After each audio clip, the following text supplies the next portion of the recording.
네, 오늘은 기묘한 삼손의 출생이라는 제목으로 하나님 말씀을 전하도록 하겠습니다.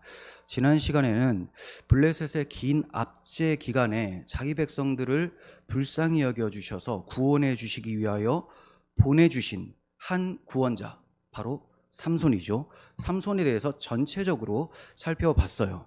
특히 삼손이 나실인이기 때문에 구별되어서 헌신하는 자로 성별된 사람으로서 살아가는 그 의미가 무엇인지에 대해서 살펴보았고요.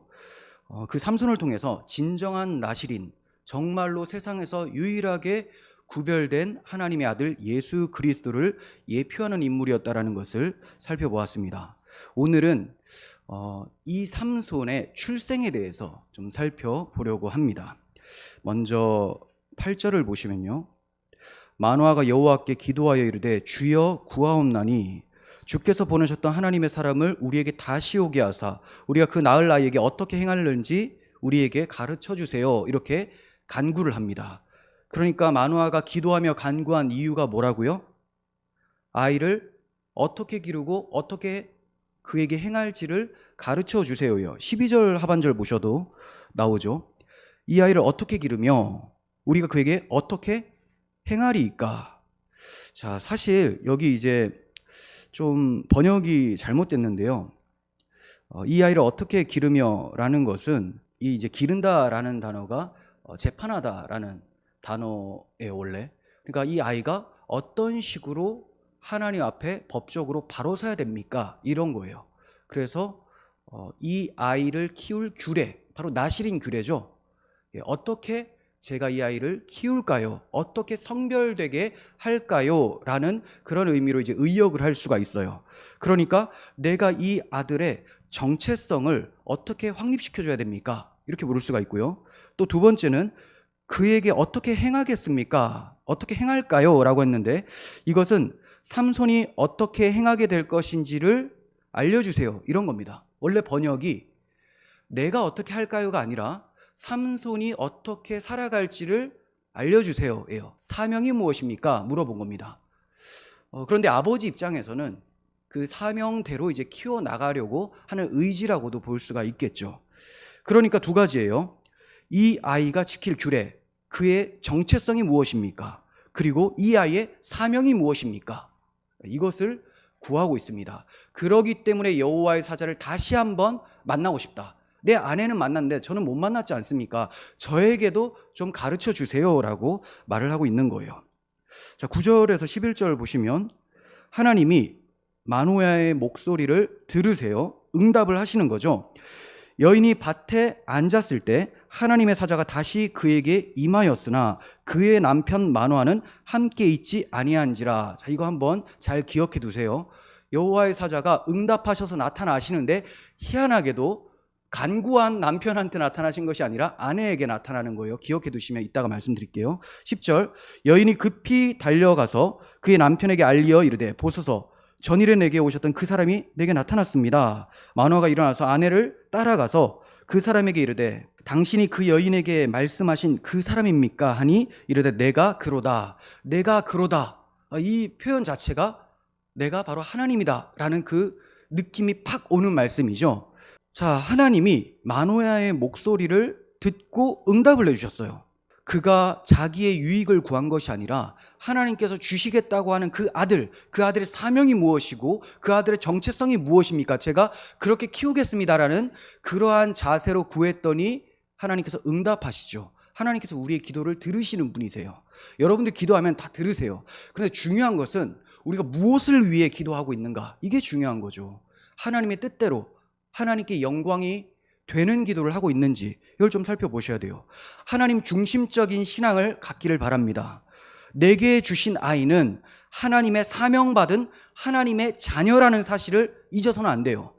지금 내 아이라고 해서 내 소유가 아닌 겁니다. 하나님의 소유를 잠시 나에게 맡겨주셨다. 이 아이가 어떻게 구별되어 살아갈지, 어떠한 사명을 가지고 살아갈지는 내가 정하는 것이 아니라 그 아이의 진정한 아버지이신 하나님께서 정하시는 거죠. 우리는 부모로서 정말 마땅히 하나님께 구해야 됩니다. 이 아이가 어떻게 성별되어야 되고 어떻게 사명을 감당하겠습니까? 네, 그렇게 구할 때 여러분 가운데 하나님께서 지혜와 명철로 응답해 주실 줄을 믿습니다. 자, 12절 마노아가 이르되 이제 당신의 말씀대로 되기를 원하나이다 라고 해요. 이 말은 단순히 소망을 표현하는 정도를 넘어섭니다. 즉 마리아가 천사 가브리엘의 소식을 듣고 주의 여종이오니 주의 말씀대로 내게 이루어 주소서라고 했었던 그 반응과 같다라는 거예요. 그러니까 마노아는 하나님의 사자가 전한 이 소식, 이 하나님의 말씀에 대한 확실한 믿음을 자신의 입으로 고백하고 있는 거예요. 우리 모두가 성경을 볼 때 이런 확실한 믿음의 고백을 할 수 있었으면 좋겠어요. 우리에게 지금 환청이 들리는 것처럼 주의 말씀이 임하지는 않습니다. 그런데 하나님께서는 우리에게 너무나 분명한, 혼란스럽지 않은 완벽한 하나님의 말씀, 정리된 하나님의 말씀을 주셨어요. 이 말씀을 믿을 때 마노아의 고백과 같이 나올 수 있었으면 좋겠습니다. 13절 14절 보시면 여호와의 사자가 마노아에게 이르되 내가 여인에게 말한 것들을 그가 다 삼가서, 자 정확하게 번역하면 그녀가 다 삼가서, 희한합니다. 마노아에게 말씀을 하시는데 누가 할 일을 말합니까? 아내가 할 일. 그녀가 다 삼가서 포도나무의 소산을 먹지 말고 포도주와 독주를 마시지 말며 그 어떤 부정한 것도 먹지 말고 내가 그에게 명령한 것은 다 지킬 것이니라 하니라. 자, 원문상으로 그가 다 삼가라, 그가 지키라가 아니라 그녀가 다 지켜라. 남편 네가 들었지? 자, 네 아내가 이런 것들을 해야 돼. 그러니까 남편인 마노아가 간구한 것에 대한 응답인데 그 내용이 아내가 어떻게 행해야 될지를 말씀해 주고 계시는 거예요. 자, 이것은 삼손의 어머니를 성별케 하심으로써 삼손의 어머니의 태중에 있는 삼손까지 성별케 하시려는 하나님의 뜻입니다. 자, 이해가 되시죠? 그러니까 태중에서부터 구별이 되어지는 거예요. 태중에서부터. 어머니가 좋은 말씀을 듣고 기도하며 하나님과의 관계가 올바르면 아이도 영적으로 그 영향력 아래에 놓이게 되는 거예요. 반드시 그 아이가 어머니의 신앙을 그대로 물려받는 건 아니지만 상당한 영향이 있음을 이 말씀을 통해서 우리는 보게 되는 것이죠.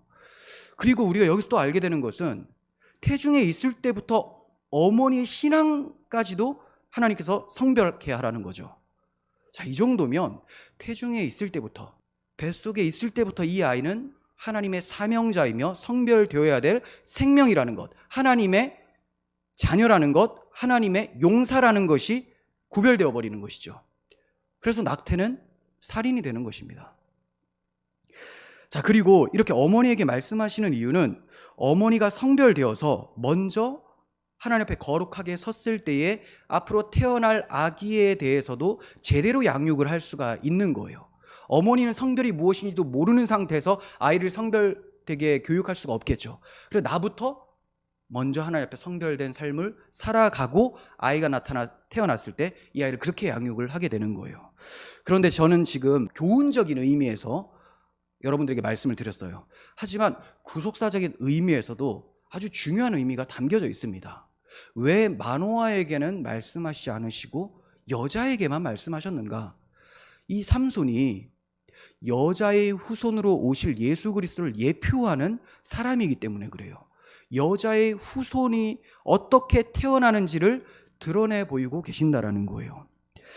여러분, 남자 마노아는 할 일이 전혀 없어 보입니다. 분명히 남편이 하나님께 구했어요. 어떻게 양육할까요? 그를 어떠한 사명을 가지고 양육할까요? 라고 했는데 넌 빠지고 네 아내가 이렇게 해라, 이렇게 말씀하시는 거죠. 왜 그가 들어갈 공간이 없습니까? 왜 그에게 할 일이 없습니까? 첫사람 아담, 타락한 아담의 후손은 여자의 후손이 나온 데 있어서 할 수 있는 것이 아무것도 없다라는 것을 보여주고 계시는 거예요. 여자의 후손은요, 남자 없이 태어나는 아들입니다. 물론 삼손의 경우는 마노아를 통해서 태어나는 건 확실해요. 동정녀에게서 태어나는 건 아니죠. 하지만 앞으로 오실 예수 그리스도, 그 여자의 후손은 남편 없이 태어납니다. 동침 없이. 이것을 보여주기 위해서 마노아가 아무것도 아닌 것처럼 제쳐놓고 계신다는 거죠. 그래서 이렇게 여자의 후손을 예표하는 믿음의 사람들이 태어날 때 그 어머니들이 항상 불임이라고 말씀을 드렸었죠. 그거는 이 남자가 그의 남편 되는 사람들이 아무것도 할 수가 없다라는 것을 드러내는 거예요. 타락한 아담의 후손으로서는 구원자를 낼 수가 없다라는 것을 보여주고 있는 것입니다. 자, 이러한 불임의 상태를 나타내기 위해서 하나님께서 주신 규례가 뭐냐? 바로 할례예요. 할례를 행하라. 남성 생식기 포피 끝을 자르죠. 생명의 출발이라고 하는 그곳에서 절단이 일어납니다. 아무것도 아니다. 더 이상 타락한 죄인은 진정한 생명을 창출할 수 없다라는 것을 보여주고 계시는 거예요. 자, 이렇게 할례의 의미는 신약시대에 오면 세례로 바뀌죠. 그대로 연결이 됩니다. 세례는 의미는 어떤 의미를 가지고 있습니까? 이전에 죄악된 나는 죽고 깨끗하게 씻겨져서 새 사람이 된다는 거잖아요. 할례는 안식의 숫자 7을 지나서 새 창조의 숫자 8일째 받게 됩니다. 할례는. 세례도 마찬가지로 그리스도 안에서 내가 완전히 죽어지고 부활하신 그리스도와 새롭게 살아나는 것을 의미하죠. 이와 같이 하나님께서는 이 약속의 자손, 여자의 후손이 태어나기 전에는 항상 이 남자들의 역할을 배제시켜버리고 하나님의 은혜로만, 오직 하나님의 역사로만 구원자가 등장한다는 것을 보여주고 계신다는 거예요. 그래서 사도 바울은 너희가 허물과 죄로 죽었었는데 그가 너희를 살리셨다라고 에베소 2장 1절에서 말씀하고 있어요. 그가 허물과 죄로 죽었던 너희를 살리셨다. 이렇게 죽었던 자들을 나타내기 위해서 구약시대는 남자의 역할들이 이렇게 삭제되는 것을 보게 되어집니다. 자, 이제 15절에서 16절 봅니다. 마누아가 여호와의 사자에게 말하되 구하옵나니 당신은 우리에게 머물러서 우리가 당신을 위하여 염소 새끼 하나를 준비하게 하소서 하니 여호와의 사자가 마노아에게 이르되 내가 비록 나를 머물게 하나 내가 내 음식을 먹지 아니하리라. 번제를 준비하려거든 마땅히 여호와께 드릴지니라 하니 이는 그가 여호와의 사자인 줄을 마노아가 알지 못함이었더라. 네. 마노아가 하나님의 사자인지를 잘 모르고 그냥 하나님 보내신 어떤 사람으로 본 거예요. 선지자. 그래서 염소를 대접하려고 했습니다. 염소는 유목민이었던 이스라엘 입장에서는 굉장히 고가의 재산이었습니다. 그래서 이 염소를 대접한다는 것은 손님에 대해서 후대한다라는 거예요. 하나님의 사자는 그 염소 받기를 거절하십니다. 그러면서 먼저 감사를 하려거든 하나님께 감사해라. 그렇게 감사하려거든 번제로 드려라 라고 하는 거예요. 그러니까 마노아가 번제로 드리려고 한 것이 아니라 마노아는 염소를 잡아서 같이 먹어보려고 했는데 야, 이런 거 나한테 가지고 오지 말고 감사는 하나님께 해라. 왜냐? 이 기쁜 소식은, 구원자를 보낸다는 소식은 하나님으로부터 온 것이다. 하나님께 번제를 드려라 라고 말씀하고 있어요. 자, 17절 18절 보시면 마노아가 또 여호와의 사자에게 말하되 당신의 이름이 무엇이니까 당신의 말씀이 이루어질 때 우리가 당신을 존귀 여기리이다 하니 여호와의 사자가 그에게 이르되 어찌하여 내 이름을 묻느냐 내 이름은 기묘자라 하니라. 기묘자다라고 말씀하시는데 이 기묘자라는 단어는 인간이 도무지 생각할 수 없는 기이한 일들을 행하시는 분이다라는 의미예요. 그러니까 이 여호와의 사자 하나님은 상상도 못하는 그런 기적과 같은 일을 베풀어 주시는 분이시다. 이걸 나타내는 거예요. 그리고 이 단어는 구약에서 메시아 탄생 예언과 관련해서 메시아의 속성을 나타낼 때 사용된 단어죠. 예수님의 이름을 기묘자다 이렇게 설명을 하고 있습니다. 이사야 9장 6절에서. 따라서 마노아에게 나타난 하나님의 사자는 단순한 사람이 아니라 구약 시대에 나타난 성자 예수 그리스도였다라는 것을 우리는 알게 됩니다. 19절 20절 봅니다. 이에 마노아가 염소 새끼와 소제물을 가져다가 바위 위에서 여호와께 드리매 이적이 일어난지라. 마노아와 그의 아내가 본즉 불꽃이 제단에서부터 하늘로 올라가는 동시에 여호와의 사자가 제단 불꽃에 휩싸여 올라간지라. 이적이 일어났다 이래요. 이적이 일어났다. 여기서 이적이라는 단어는 팔라라는 단어인데요.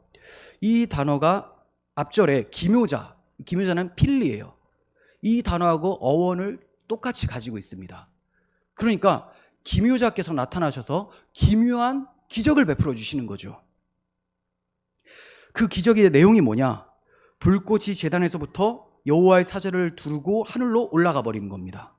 그런데 더 놀라운 이적이 무엇입니까? 임신하지 못했던 마노아의 아내가 아들을 낳게 되어 버리는 거예요. 그러니까 기묘한 불꽃 이적을 통해서 삼손의 기묘한 출생을 계시하고 계시는 거죠.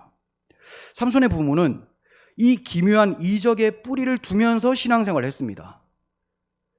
마찬가지예요. 그리스도인들은요, 기묘한 이적의 뿌리를 두고 신앙생활을 하게 됩니다. 어떠한 기묘한 이적일까요? 하나님의 아들께서 죄 가운데 있는 이 세상 가운데 내려오셔서 성육신하셔서 기묘하게 출생하시고 동정녀 마리아에게서 나시고 기묘한 일들을 행하시고 가장 기묘한 십자가 사건을 행하셨다라는 거죠. 우리는 이 이적의 뿌리를 두면서 신앙생활을 하고 있는 거예요. 오늘날 합리주의를 숭배하는 신학자들 중에 성경에서 초자연적인 요소들을 다 제외시키고 자유나 평화나 헌신과 같은 소위 말하는 예수의 정신을 본받자라는 식으로 말을 하는 사람들이 있습니다. 이것은 인간의 안목으로 하나님의 능력을 제한시키고자 하는 악이며 고집스러움을 나타내는 거예요. 우리는 그리스도의 동정녀 탄생을 믿고 성육신 하심을 믿고 부활하심을 믿는 사람들입니다. 자, 이 믿음이 우리 신앙을 붙잡고 있는 거죠. 마노아의 부모들이 삼손의 기묘한 출생에 신앙을 두고 살았던 것처럼 이런 신앙인이 되었으면 좋겠습니다. 불꽃이 제단에서부터 하늘로 올라가는 동시에라고 했죠. 기드온의 경우와 같이 이번에도 하나님의 사자가 이적으로 불을 피웠습니다. 불이 마노아가 피운 게 아니라 하나님의 사자가 피운 거죠. 이때 나온 불은 더러운 곳을 태우시는 거룩한 하나님의 성품을 나타내는 거예요. 하나님의 성품, 죄를 참아보지 못하시죠. 하나님은 소멸하는 불이시다라고 해요. 죄를 태우는 것. 또 불은 재물을 태우면서 하늘로 올라갔어요. 이것은 하나님께서 마노아의 제사를 받으셨다, 연락하셨다라는 의미가 됩니다. 죄를 태우시고 소멸하는 분이시고 죄에 대해서 심판하시는 분, 그리고 마노아의 제사를 받으시는 하나님, 이걸 나타내고 있어요. 여기서 제사는 번제입니다. 번제. 소제에도 포함이 되죠. 번제와 소제라고 했으니까. 번제의 의미가 무엇입니까? 레위기 할 때 살펴봤어요. 전체를 다 온전히 태워드리는 것. 앞으로 오실 메시아의 전적인 헌신과 희생을 의미하는 것이 번제예요. 소제는요, 오실 메시아의 한평생 순결한 삶, 하나님 앞에 정결한 삶을 얘기를 하는 거예요. 그러니까 나실인 입장에서는 전체 자신의 평생을, 한평생 나실인 있죠, 삼손과 같이 한평생을 전적으로 헌신하는 그런 나실인의 의미를 번제가 가지고 있고요. 또 나실인이 한평생 성별의 삶을 살아가죠. 소제의 삶을 나타내는 것이 나실인의 모습이에요. 그래서 번제와 소제를 드렸다라는 것은 삼손이 그렇게 살아가게 될 것을 말하고 있는 거죠. 삼손의 삶, 어떤 삶이에요? 희생적 삶입니다. 마지막에 그가 희생함으로써 구원을 일으켜요. 그리고 삼손은 나실인으로서 처음에는 부족한 모습을 많이 보이지만 결국 성별의 삶을 살아가야 되는 사람인 거죠. 그래서 삼손의 사역을 번제와 소제를 드림으로써 나타내요. 그런데 좀 이상한 게 기드온이 드렸던 제사하고 상당히 유사하잖아요. 근데 기드온 때는 여호와께서 그 제사를 받으시고 기드온이 내가 이제 죽게 되었다라고 하는데 여호와 살로움이라고 하면서 평강을 주십니다. 그러니까 기드온이 드렸던 제사는 하나님께 드리는 화목제에 해당한다고 할 수가 있어요. 그걸 드렸더니 하나님과 관계가 회복이 되는 거죠. 화목제. 근데 지금 이 삼손의 아버지 마노아가 드리는 제사는 번제와 소제예요. 왜 그럴까요? 기드온의 사역은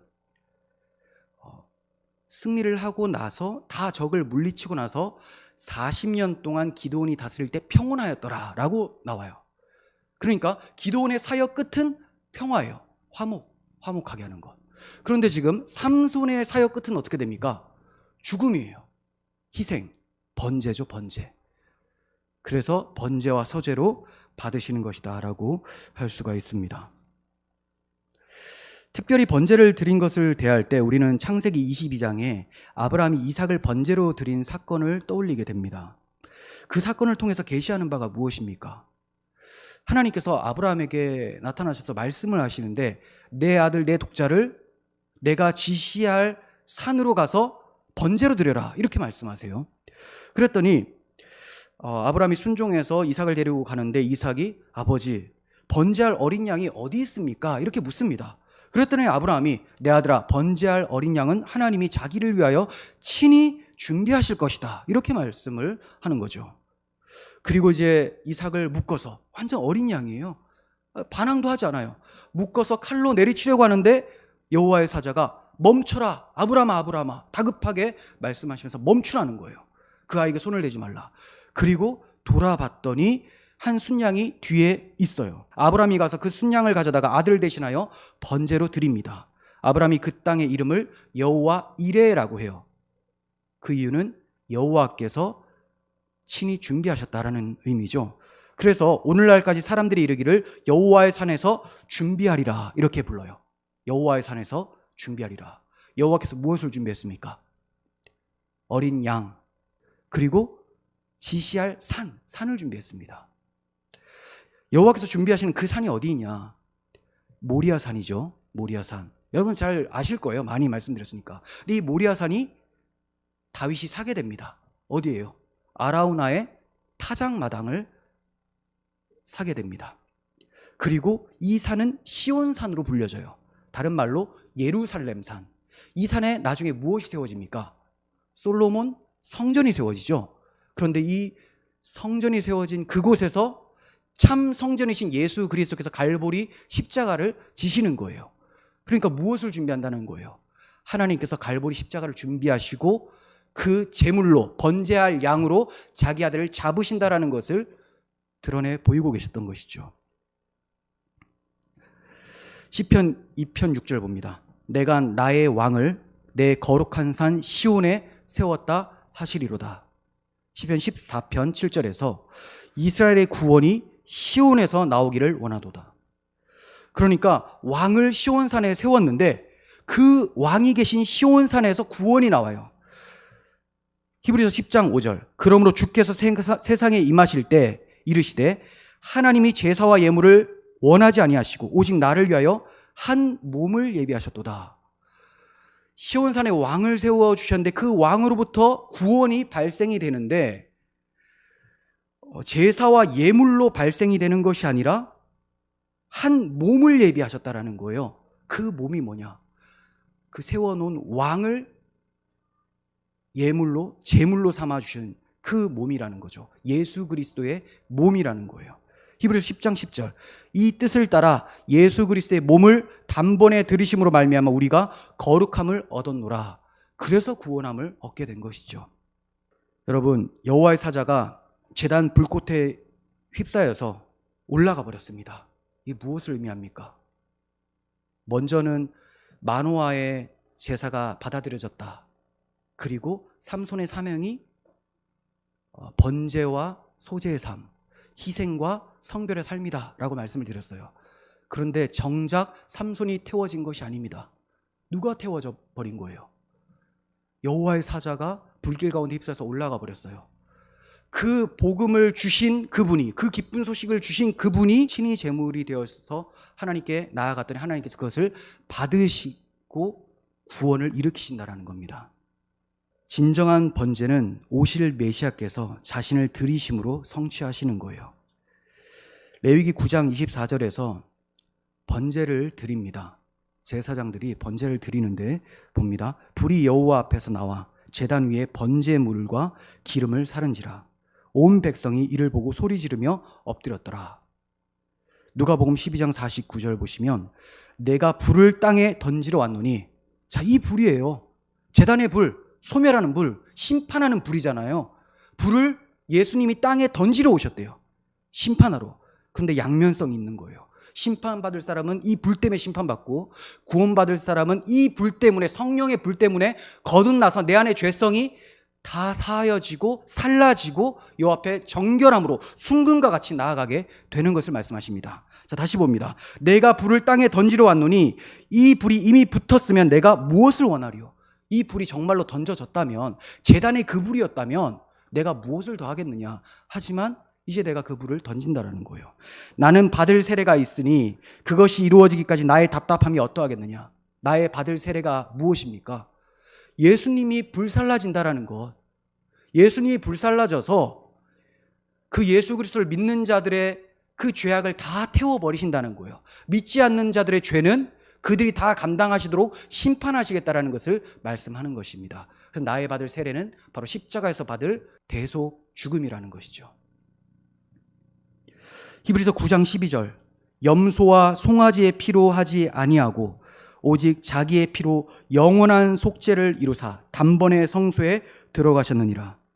염소와 황소의 피와 및 암송아지의 죄를 부정한 자에게 뿌려 그 육체를 정결하게 하여 거룩하게 하거든 하물며 영원하신 성령으로 말미암아 흠없는 자기를 하나님께 드린 그리스도의 피가 어찌 너희 양심을 죽은 행실에서 깨끗하게 하고 살아계신 하나님을 섬기게 하지 못하겠느냐?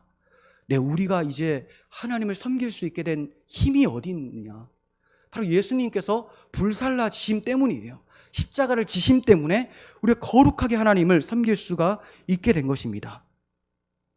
여러분, 하나님을 잘 섬기려면 그리스도의 피의 의미를 내 마음에 깊이 새기시고 그 복음 때문에 충만하시면 자동적으로 하나님을 열심으로 섬기게 됩니다. 마노아의 제사는 바로 삼손의 사역, 그리고 그 삼손이 예표할 예수 그리스도의 사역을 나타내고 있었던 거예요. 삼손의 탄생은 그리스도의 탄생과 자기 백성들에게 배척받는 일생과 대속의 죽음을 가장 잘 보여주고 있습니다.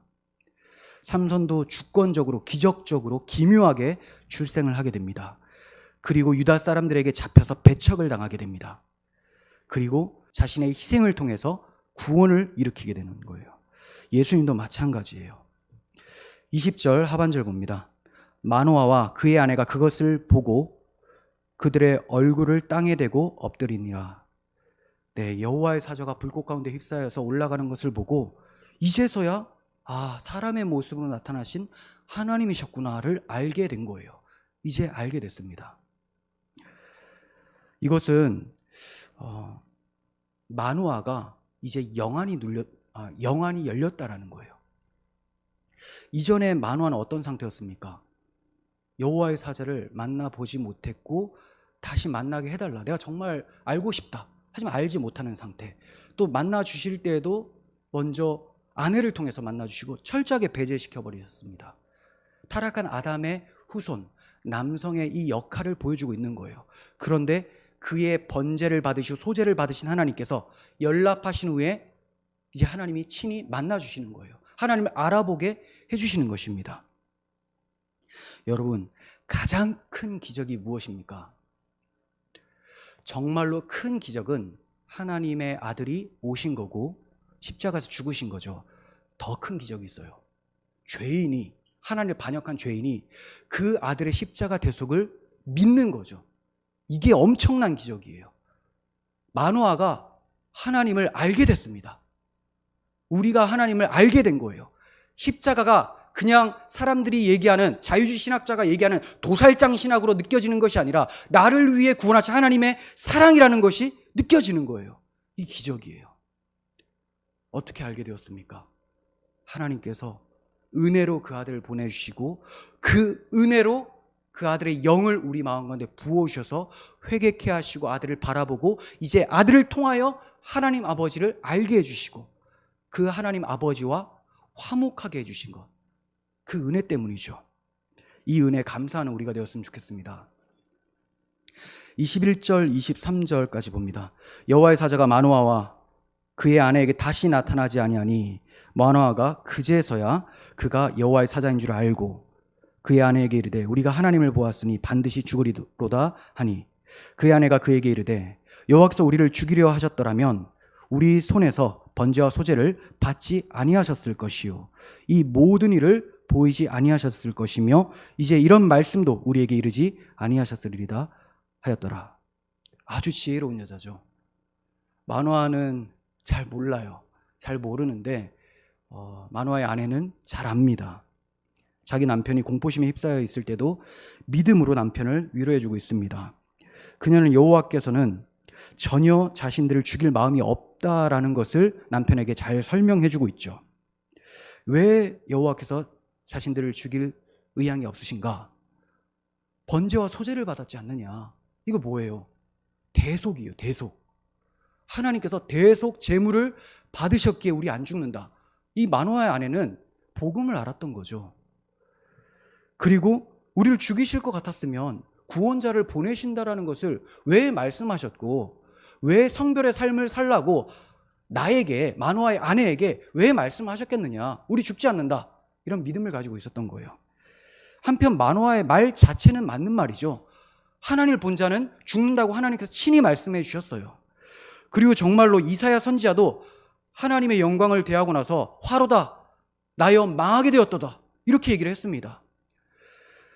야곱이나 기드온도 여호와의 사자를 대면하여 보았기 때문에 죽을 줄로 생각하고 있었습니다. 자, 왜 이 사람들이 죽을 줄로 생각하느냐?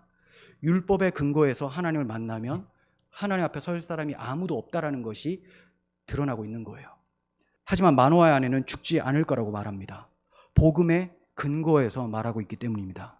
이것을 통하여서 우리에게 말씀하시는 바는 두 가지예요. 율법으로는 하나님 앞에 설 자가 없다. 복음으로는 예수 그리스도를 통하여서는 하나님 앞에 설 수가 있다. 로마서 3장 21절부터 24절을 봅니다. 이제는 율법 외에 하나님의 한 의가 나타났으니 율법과 선지자들에게 증거를 받은 것이라. 곧 예수 그리스도를 믿음으로 말미암아 모든 믿는 자에게 미치는 하나님의 의인이 차별이 없느니라. 모든 사람이 죄를 범하였음에 하나님의 영광에 이르지 못하더니 그리스도 예수 안에 있는 속량으로 말미암아 하나님의 은혜로 값없이 의롭다 하심을 얻은 자 되었느니라. 마노아와 마노아의 아내도 오실 예수 그리스도를 믿음으로써 대속의 제사를 바라봄으로써 그들도 의롭다함을 얻어 하나님께 죽임당하지 않을 수가 있게 된 거예요. 이제 그리스도인들은 예수 그리스도를 통하여 하나님 앞에 당당히 나아갈 수 있는 사람들이 되었습니다. 거룩하신 하나님과 죄인 사이에 막힌 담을 예수께서 자기 피로, 자기 육체로 허시고 허무시고 이제 새로운 살 길을 열어주셨어요. 그 살 길은 그리스도를 통하여서만 갈 수가 있는 길입니다. 24절 그 여인이 아들을 낳음에 그 이름을 삼손이라 하니라. 그 아이가 자라매 여호와께서 그에게 복을 주시더니라고 합니다. 자, 이름을 삼손이다라고 해요. 삼손. 삼손이라는 뜻은 태양의 사람, 태양의 자녀라는 의미예요. 그러니까 사사기 시대는 흑암이잖아요. 흑암 같은. 이 흑암 같은 사사 시대에 하나님께서 태양빛과 같은 구원자를 보내주시겠다. 그래서 그들을 밝히게 해주시겠다라는 거예요. 자, 이러한 삼손을 보내심은 사사기 5장 마지막에 드보라 여선지자이면서 사사가 기도했었던 것이 성취된 것이라고 할 수가 있어요. 그녀가 어떻게 기도하냐면 주의 원수들은 다 이와 같이 망하게 하시고 주를 사랑하는 사람들은 해가 힘있게 도둠같게 하시옵소서라고 했어요. 시간이 지나 삼손을 통하여 성취가 되는 거예요. 하지만 우리는 더 나은 성취, 완벽한 성취를 보고 있는 사람들입니다. 바로 참 빛이신 예수 그리스도께서 흑암과 같은 이 죄악된 세상에 오셔서 밝혀주셨다는 거예요.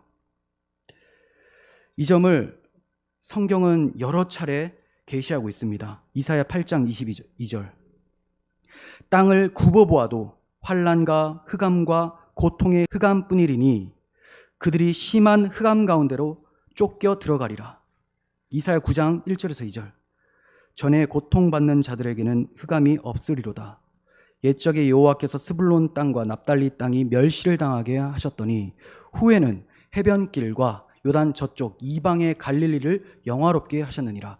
흑암에 행하던 백성이 큰 빛을 보고 사망의 그늘진 땅에 거주하던 자에게 빛이 비치도다. 이게 어디에서 응하게 됩니까? 그리스도죠. 그리스도. 말라기 4장 2절. 마지막 구약 선지자도 이렇게 예언합니다. 내 이름을 경외하는 너희에게는 공의로운 해가 떠올라서 치료하는 광선을 비추리니 너희가 나가서 외양간에서 나온 송아지같이 뛰리라. 누가복음 1장 78절 이하. 자, 이제 성취가 됩니다. 이는 우리 하나님의 긍휼로 인함이라. 이로써 돋는 해가 위로부터 우리에게 임하여 어둠과 죽음의 그늘에 앉은 자에게 비치고 우리 발을 평강의 길로 인도하시리로다 하니라. 누가복음 2장 10절. 천사가 이르되 무서워하지 말라. 보라, 내가 온 백성에게 미칠 큰 기쁨의 좋은 소식을 너희에게 전하노라. 골로새서 1장 13절. 그가 우리를 흑암의 권세에서 건져내사 그의 사랑의 아들의 나라로 옮기셨으니 그 아들 안에서 우리가 속량 곧 죄사함을 얻었도다. 네, 삼손을 보내주심은 사사기 시대에 빛을 비춰주신 것입니다. 예수 그리스도를 보내주심은 온 인류가 죄악된 흑암 같은 세상에 있었지만 그 아들로 인하여서 사랑의 아들의 나라, 빛의 나라로 옮겨주신 구원의 역사라는 것을 보여주고 계시는 것입니다. 아이가 자라매 여호와께서 그에게 복을 주셨다라고 해요. 삼손이 자라면서 여호와께 복을 받습니다. 예수님께서도 지혜와 키가 자라가면서 하나님과 사람들에게 사랑스러워 가셨다라고 말씀하고 있어요. 사사기에서 이 삼손과 같이 예수 그리스도의 출생과 사역을 잘 예표하는 사람도 없습니다. 25절. 소라와 에스다올 사이 마한에단에서 여호와의 영이 그를 움직이기 시작하셨더라. 여호와의 영이 임하셨다라는 것은 이제 사사로서 공생애에 접어들었음을 말씀하고 있는 거예요. 사사기는 여호와의 영이 이끌어 가시는 시대, 흑암 같은 세상에서 여호와의 영이 임하시면서 구원을 일으키는 시대라고 할 수가 있어요. 더 구체적으로 말씀을 드리면 사사라고 하는 한 구원자를 세워주시고 그 구원자 위에 성령이 임하심으로 그 성령을 보내주신 성부 하나님께서 이끌어 가시는 구원 사역, 바로 삼위 하나님의 사역을 사사기를 통해서 잘 보여주고 있다는 거예요. 예수님의 공생애도 마찬가지죠. 예수님께서 한 구원자로 오셨고 그 위에 성령이 비둘기같이 임하셨고 그 성령을 보내신 하나님께서 그와 함께 하심으로 구원을 이루어 가고 계시는 것이죠. 여러분, 여호와의 사자가 기묘자로 나타났습니다. 왜 기묘자로 나타났다고 했죠? 삼손의 사역이 기묘하기 때문에, 삼손의 출생이 기묘하기 때문에. 여러분, 우리가 만난 하나님은 우리가 어떠한 사명으로 살아야 될지를 보여주시는 하나님이세요. 삼손의 아버지는 기묘자를 만났습니다. 그래서 삼손의 사역이, 삼손의 출생이 기묘했습니다. 여러분, 우리는 어떤 하나님을 만나고 계십니까? 우리가 만난 하나님, 그 하나님이 우리의 삶의 목적이 무엇인지를 보여주시고 사명이 무엇인지를 보여주고 계십니다. 여호와 이레의 하나님을 만났습니까? 여호와께서 준비하신다. 그러면 여러분, 하나님 나라를 위해서 준비하시는 삶을 사명으로 가지고 살아가시면 됩니다. 여호와 니시의 하나님을 만났다. 승리의 하나님, 깃발이신 하나님, 그 하나님을 만났다면 하나님 나라가 이미 도래했고 예수 그리스도로 인하여서 승리했음을 세상 가운데 선포하시는 복음 전도자로 승리하며 사시면 되는 거예요. 그리고 여호와 라파의 하나님, 치료의 하나님을 만나셨습니까? 그럼 복음을 전파하시면서 진정한 치료는 예수 그리스도 안에 있다는 것을 나타내시면 되는 것입니다. 여호와 치트케누, 여호와 우리의 공의의 하나님을 만나셨다면 복음을 선포하시면서 하나님의 의가 무엇인지, 예수 그리스도 안에서만 하나님 앞에 공의롭다라고 판정받을 수 있다는 것을 전파하시면 되는 거예요. 여호와 살롬의 하나님을 만났습니까? 그러면 평강의 복음을 전하시면 되는 것입니다. 그게 바로 우리의 사명이에요. 이러한 이름 중에 하나의 이름만을 내가 감당하는 것이 아니에요. 이 모든 이름이 우리의 삶 전체에서 유기적으로 우리의 삶을 이끌어가는 것입니다. 그러므로 여호와를 알라, 힘써 여호와를 알라. 여호와를 아시면 우리의 사명을 알게 되고 우리의 삶의 목적과 의미를 알게 됩니다.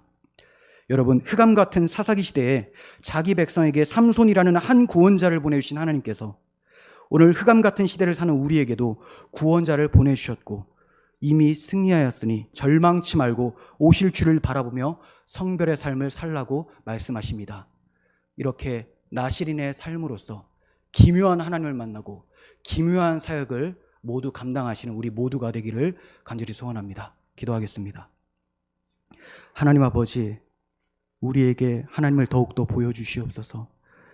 그리스도의 십자가 복음이 더욱더 밝히 보여지게 하시고 우리 안에 계신 성령께서 조명하여 주셔서 우리의 사명이 무엇인지, 어떻게 살아야 될 것인지, 이 혼탁한 세상 가운데 무엇을 붙잡고 살아야 될 것인지를 보게 하여 주시옵소서. 아무리 어둡고 캄캄하여 앞이 보이지 않는다 할지라도 우리에게, 주를 사랑하는 자들에게 해가 힘있게 도는같이 하신 예수 그리스도를 통하여서 밝히 보고 걷는 우리들이 되게 하여 주시옵소서. 우리 구주 예수 그리스도의 이름으로 기도합니다. 아멘.